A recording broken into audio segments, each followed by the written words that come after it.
আমি normal delivery করতে চাই, কিন্তু এটার জন্য প্রথম অবস্থা থেকে আমার আসলে কী ধরনের প্রিপারেশন নেওয়া উচিত, যেটির কারণে আমার নর্মাল ডেলিভারিটা অনেক সহজতর হবে?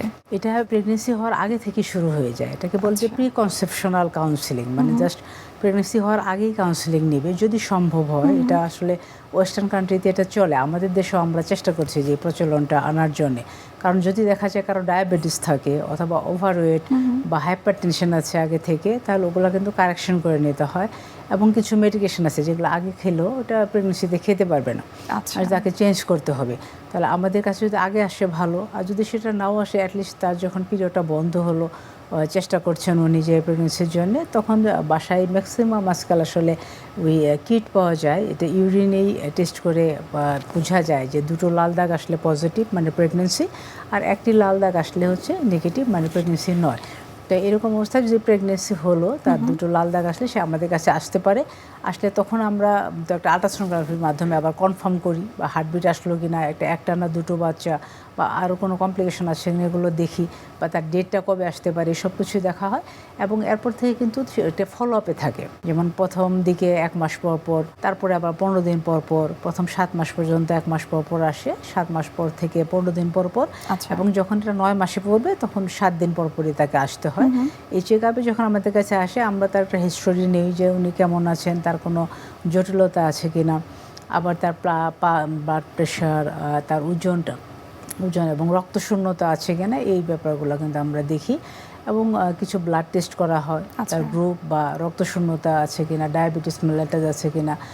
আলট্রাসোনোগ্রাম করা হয়, মিনিমাম 3টে আলট্রাসোনোগ্রাম করা হয়। একটা হচ্ছে প্রথম 3 মাসের মধ্যে, আরেকটা করা হয় 7 মাসের দিকে, আর আবার শেষের দিকেও একটা আলট্রাসোনোগ্রাম করা হয়। মিনিমাম 3টা বা এর বেশিও 2-1টা করা যেতে পারে। এটা ম্যাক্সিমাম আইডিয়াল, বাট আমাদের মতো কান্ট্রির জন্যে মিনিমাম 4টা ফলো আপ লাগে। একটা হলো এই যে 4 মাসের দিকে, আরটা হলো 6 থেকে 7 মাস, আরটা 8 মাস, আরটা 9 মাস। ম্যাম, ডেলিভারি পেইন যখন বাচ্চাটা ম্যাচিউর হয়ে যায়, তখন একজন মা কিভাবে বুঝতে পারবে যে না এটা হচ্ছে ডেলিভারি হওয়ার মতোই পেইন অথবা এটা ফলস পেইন? আমার যে পেশেন্টগুলো আসে, আমি যদি চিন্তা করি 10টা পেশেন্ট, তাহলে দেখা যায় তার মধ্যে আসলে 5 জনই কমপ্লেন করে প্রথম থেকেই যে তলপেটে ব্যথা।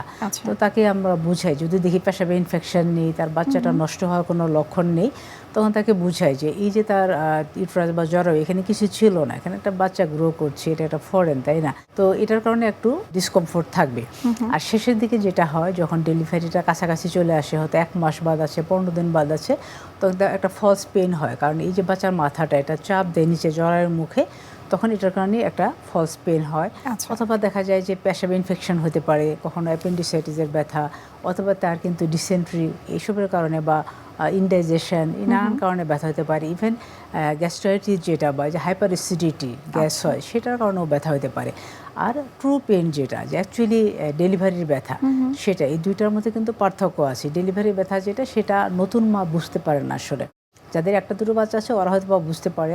ইভেন এই ঢাকা শহরে অনেক কাপল কিন্তু শুধুমাত্র 2 জনই আছে, তাদের কোনো আসলে আর বাসার মুরব্বী বা গার্ডিয়ান বলতে কেউ থাকে না কাছে, ওরাই খুব কনফিউশনে থাকে। আমাদের বারবার জিজ্ঞাসা করে যে ম্যাম আমি কীভাবে বুঝবো যে আমার যে ডেলিভারির ব্যথাটা উঠলো। আমরা তখন তাদেরকে এক্সপ্লেন করি যে এই পেনটা অ্যাকচুয়ালি এটা বোঝাটা জরুরি যে এটা ব্যাকে শুরু হয়, মানে কোমর থেকে এই পেনটা শুরু হবে, তারপরে তলপেটে আসবে, এটা থায়ের দিকে যেতে পারে। আর পেনটা এমন হবে যে এই পেনটা আছে, আবার কিন্তু একটা রিল্যাক্স থাকবে, মানে পেন ফ্রি একটা সময় থাকবে। পেনটা আসলো, আবার একটা পেন ফ্রি সময় থাকবে, তখন সে রিল্যাক্স থাকবে, কোনো পেনে আবার পেন উঠবে, এবং এটা সময় সময় বাড়তে থাকবে। আর সাথে তার কিছু একটু সাদা স্রাবের মতো হালকা একটু ব্লাড মিশ্রিত এটা যেতে পারে, এটা যাবে, কখনো কখনো পানি ভাঙতে পারে, এবং এই পেনের তীব্রতাটা ঘন ঘন হবে, বাড়তে থাকবে, সেটাই কিন্তু লেবার পেন।